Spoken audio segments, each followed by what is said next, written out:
जय माता दी, जय मां कामाख्या।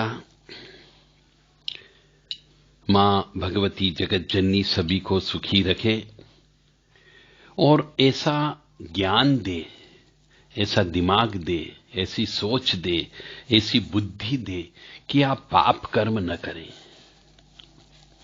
क्योंकि पाप कर्मों का फल तो आपको भोगना ही भोगना पड़ेगा। मैं बार बार कहता हूं, जैसा खेत बोगे वैसा फल मिलेगा, जैसे कर्म करोगे वैसा फल मिलेगा। जैसे फल बोया जाएगा, जैसा बीज बोया जाएगा, वैसा ही पेड़ उग करके वो फल देगा। यदि आप कांटे बोते हो तो आपको कांटे ही अवश्य मिलेंगे। तो मां भगवती आद्य शक्ति काली मां भगवती दुर्गा, कंकाली काली, भद्रकाली, शमशान काली, कामाख्या मां सबसे प्रार्थना करता हूं कि हे मां सभी को सद्बुद्धि प्रदान करे, पिछले जन्म के पाप कर्मों का भोगते हुए वो सही राह पर आ जाए। ऐसी कामना मैं मां जगत जननी से आप सबके लिए करता हूं। हे मां, तू तो मां है, सब कुछ जानती है, परंतु तू भी प्रकृति और पुरुष से बंधी हुई है, क्योंकि नवग्रह को जो कार्य करने के लिए सौंपा गया है वो नवग्रह तो अपना कार्य करेंगे ही करेंगे। यदि किसी को पागल करना है तो पागल करेंगे, यदि किसी को भाई से शत्रुता कराना है तो होगी, यदि कोई नौकर धोखा देकर के जाएगा तो धोखा अवश्य मिलेगा, और यदि पिताजी से झगड़ा होना है तो होगा, कोई नहीं रोक सकता। ये सब पिछले जन्म के कर्मों का फल होता है। इसीलिए नवग्रह को अपना कार्य करने दिया जाता है, बस उन नवग्रह की शांति करा लेनी चाहिए और जो दोष है उस दोष का निवारण करना चाहिए। ये ऐसा सब मैं इसलिए बोल रहा हूं कि आज मेरे सामने पिछले जन्म के पाप कर्म का भंडार लिए हुए एक पत्रिका आई है, और उस मनुष्य के जीवन में ऐसा ही घट रहा है जो पत्रिका में देखने को मिल रहा है। इसीलिए मुझे ये बताना अत्यंत आवश्यक हो गया है कि जन्म पत्रिका पिछले जन्म के कर्मों का लेखा जोखा बताती है, जो इस जन्म में आप क्या करोगे, आपके साथ जीवन में क्या घटित होगा, इस जन्म पत्रिका से पता लगाया जा सकता है। पत्नी मिलेगी या नहीं मिलेगी, माँ बाप मरेंगे या नहीं मरेंगे, मरेंगे तो कब मरेंगे, भाई का दोष होगा या नहीं होगा, या फिर 1 तलाक होगा, 2 तलाक होगा, 3 तलाक होगा, ये सब पत्रिका से पता लगाया जा सकता है।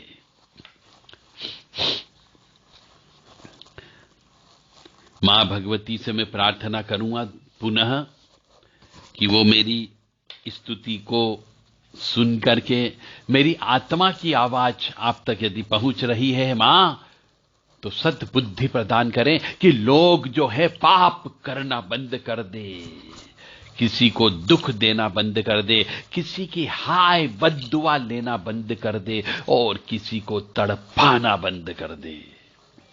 हे मां, आज के दिन आपसे केवल यही चाहता हूं कि व्यक्ति यदि सद्बुद्धि में आ जाए, सद्गुरु के पास चला जाए, तो शायद उसके जीवन में बहुत सारे पाप कर्म कट सकते हैं।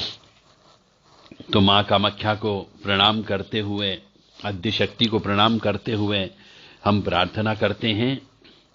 ओम श्रीमन महागणाधिपते नमः, ओम उमा महेश्वराभ्यो नमः, ओम शची पुरंदराभ्यो नमः, ओम वाणी हिरण्यगर्भाभ्यो नमः, ओम लक्ष्मी नारायणाभ्यो नमः, ओम कुलदेवताभ्यो नमः, ओम इष्ट देवताभ्यो नमः, ओम ग्राम देवताभ्यो नमः, ओम इष्ट देवताभ्यो नमः, ओम ग्राम देवताभ्यो नमः, ओम स्थान देवताभ्यो नमः, ओम स्थापित देवताभ्यो नमः, ओम सर्वेभ्यो देवेभ्यो नमः, ओम सर्वेभ्यो तीर्थेभ्यो नमः, ओम सर्वेभ्यो ब्राह्मणेभ्यो नमः, ओम सर्वेभ्यो ऋषिभ्यो नमः, ओम सर्वेभ्यो सिद्धाय नमः, ओम नवग्रह देवताभ्यो नमः, ओम वास्तु देवताभ्यो नमः, ओम गुरुभ्यो नमः, ओम मातपितृचरण कमलेभ्यो नमः, ओम सर्वेभ्यो पितरेभ्यो नमः, ओम चतुष्षष्टि योगिनी देवेभ्यो नमः, ओम षोडश मातृका देवेभ्यो नमः, ओम सप्तघत मातृका देवेभ्यो नमः, ओम सप्त सागरेभ्यो नमः, ओम सप्त ऋषिभ्यो नमः,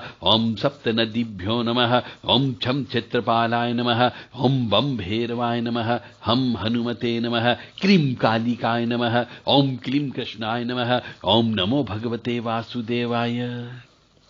यदि आप रोजाना इन 32 नामों का रोजाना सुबह, दोपहर में और शाम को जब भी खाना खाने बैठें, बस आप इनका नाम अवश्य लीजिए, उसके बाद भोजन ग्रहण करिए, तो आपका भोजन पवित्र भी हो जाएगा और आपको इन सब देवी देवताओं की कृपा भी प्राप्त होगी, आपके पाप कर्मों का नाश होगा।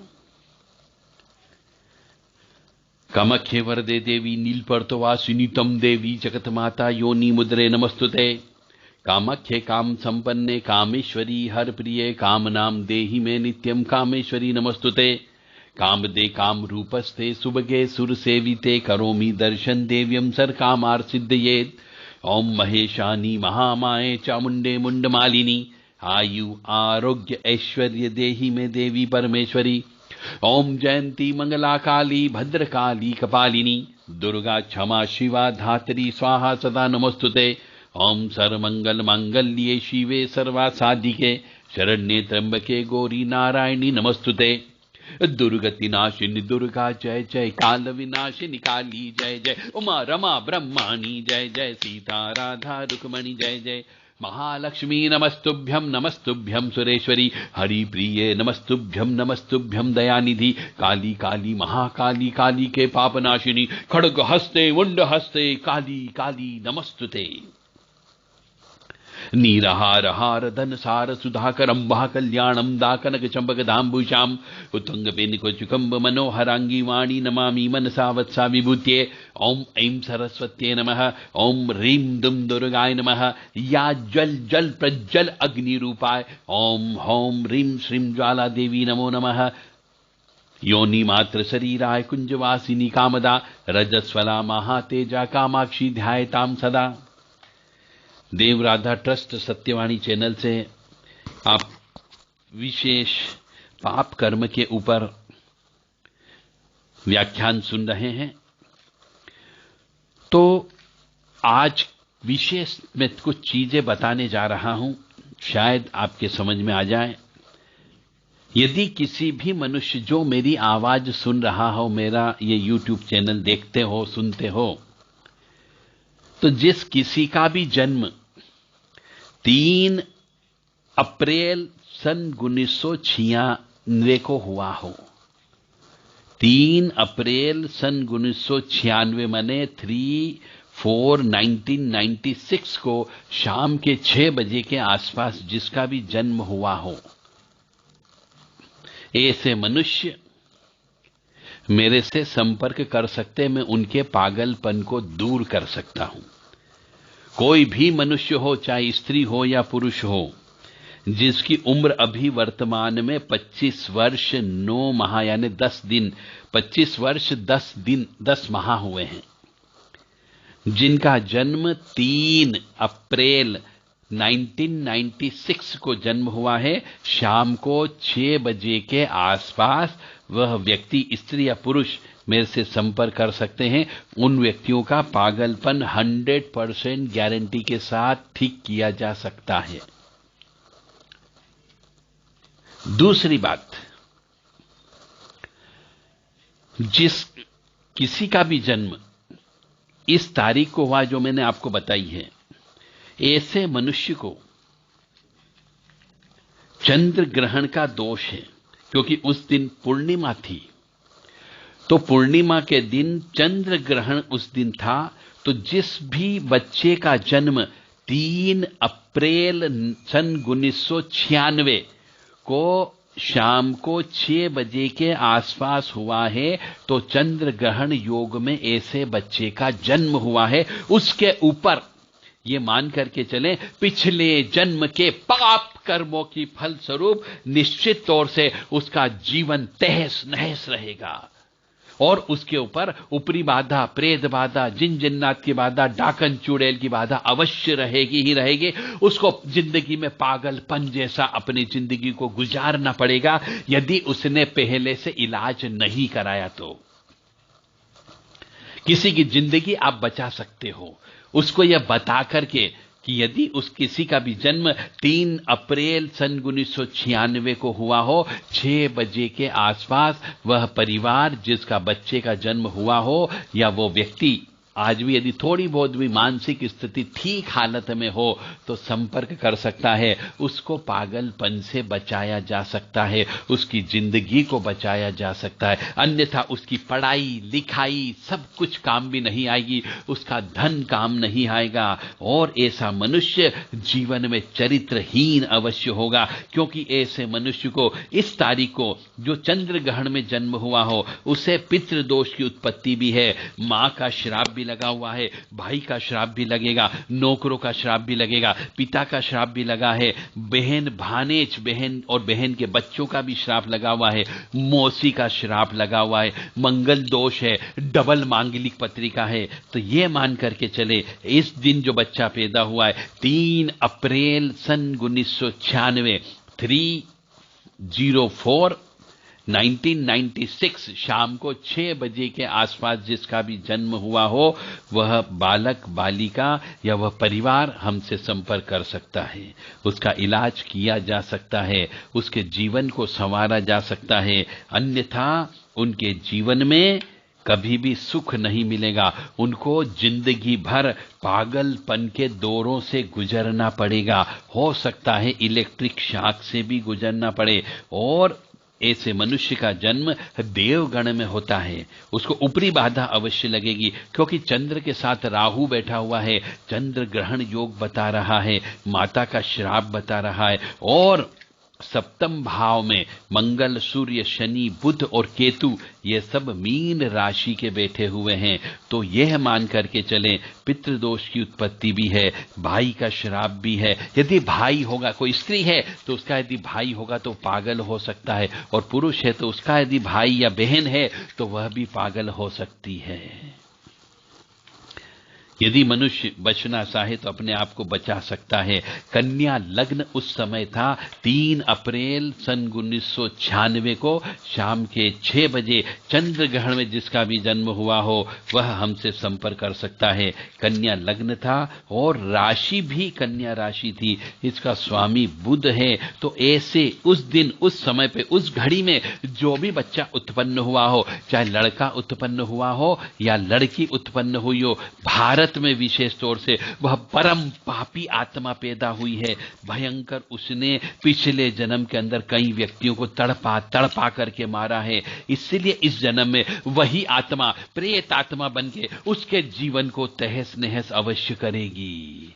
तो इस सब का प्रायश्चित कर्म करना होगा। उसको यदि कर सकते हैं तो उसका प्रायश्चित कर्म यह है कि पवित्र तीर्थ स्थानों पर उसे रहना होगा, पवित्र नदियों में स्नान करना होगा, टोने टोटके करते रहना पड़ेगा, हनुमान जी की पूजा करते रहना पड़ेगी, मंदिरों में ज्यादा से ज्यादा रहना पड़ेगा, चंद्र, सूर्य, राहु, केतु, मंगल इनकी शांति कराना होगी, पितृदोष, प्रेत दोष, ग्रहण की शांति और पूजा कराना होगी, नाग दोष और नारायण बलि की पूजा कराना होगी, चांदी के नाग नागिन की पूजा कराना होगी, प्रेतों को मुक्ति दिलाना होगी, रुद्र अभिषेक रोजाना कई दिन तक करना होगा, मंगल दोष की शांति करना होगी। मैं पुनः एक बार और बोल देता हूं कि जिसका भी जन्म, मेरी आवाज यदि सुन रहे हैं तो जिसका भी जन्म 3 अप्रैल सन 1996 को भारत में कहीं पर भी शाम को 6 बजे के आसपास हुआ हो, ग्रहण योग था उस दिन, ग्रहण में जिस भी बच्चे का जन्म हुआ है उसको पागलपन के दौरे अवश्य पड़ेंगे ही पड़ेंगे। मतलब उसका घर बनेगा ही नहीं, विवाह सुख उसको नहीं मिलेगा। यदि विवाह कर लिया तो पति से तलाक अवश्य होना है। यदि स्त्री है तो उसे एक से अधिक विवाह करना होंगे, फिर भी उसको जीवन में शांति नहीं मिलेगी। और यदि पुरुष है तो उसे एक से अधिक स्त्रियों से विवाह करने पर भी उसे शांति नहीं मिलेगी। मन विचलित रहेगा, मन के अंदर विचलन की मनोवृत्ति रहेगी। और ऐसा मनुष्य यदि पुरुष है तो उसका अपनी उम्र से बहुत बड़ी, यानी 10, 12, 15 साल, 20 साल बड़े स्त्री से उसके शारीरिक संबंध बनने की संभावना है। और यदि स्त्री है तो उसके अपने उम्र से 10 से 20 साल बड़े व्यक्ति से विवाह होने की संभावना है, या शारीरिक संबंध बनने की संभावना बहुत ज्यादा है। स्त्री यदि है तो उसको, पुरुष है तो उसका ससुराल से झगड़ा अवश्य होगा, विवाह टूटेगा ही टूटेगा, गृहस्थ सुख उसका कमजोर होगा ही होगा। और ऐसे मनुष्य के ऊपर तंत्र मंत्र का विशेष प्रभाव पड़ेगा ही पड़ेगा। यदि वह व्यक्ति भगवान की सेवा में आ जाए, किसी मंदिर में सेवा करने लग जाए, परिवार से दूर रहने लग जाए, किसी अच्छे गुरु के सानिध्य में रह करके तंत्र मंत्र सीखने लग जाए, तो वह व्यक्ति इन सब बाधाओं को पार करके देवी शक्ति की कृपा प्राप्त करके और लोगों को भी बचा सकता है।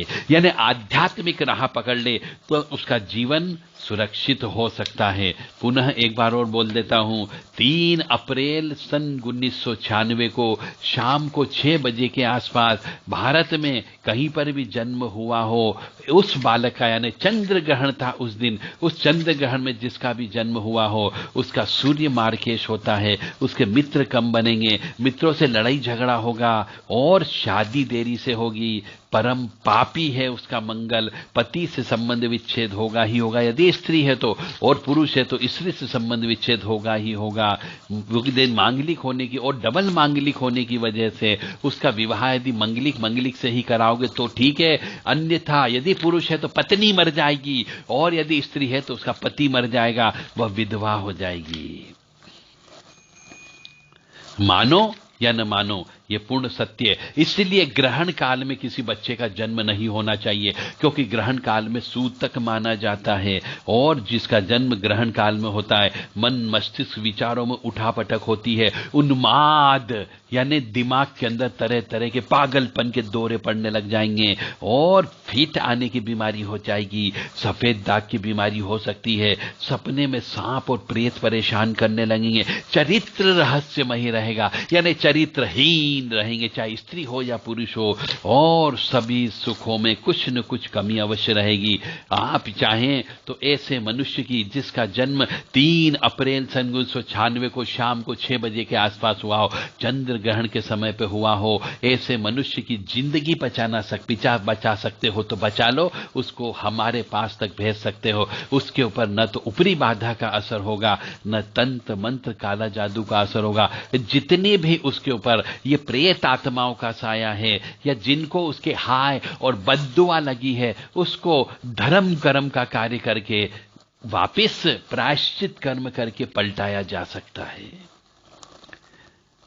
मानो या न मानो, किसी की जिंदगी बचाना भी पुण्य का काम है। हम आपसे प्रार्थना करते हैं, यदि कोई ऐसा व्यक्ति स्त्री या पुरुष आपको मिल जाए या कोई मेरी आवाज सुन रहे हो तो अपने परिवार में यदि कोई हो तो वो संपर्क अवश्य कर ले।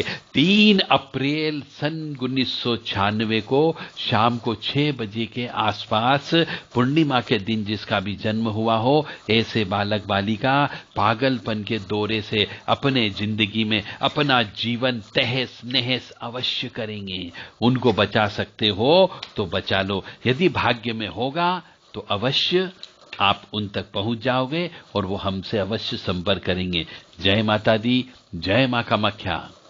ओम ह्रीं दुर्गाय नमः। या जल जल प्रज्वल अग्नि रूपाय ओम ओम ह्रीं ह्रीं ज्वाला देवी नमो नमः। देवी प्रपन्नताति हरे प्रसीद प्रसीद मातर्ग जोखिलस्य प्रसीद विश्वेश्वरी पाहि विश्वंतमीश्वरी देवी चराचरस्य शुभम करोति कल्याणम आरोग्यम धन संपदा शत्रु बुद्धि विनाशाय दीप ज्योति नमोस्तुते। जय मां।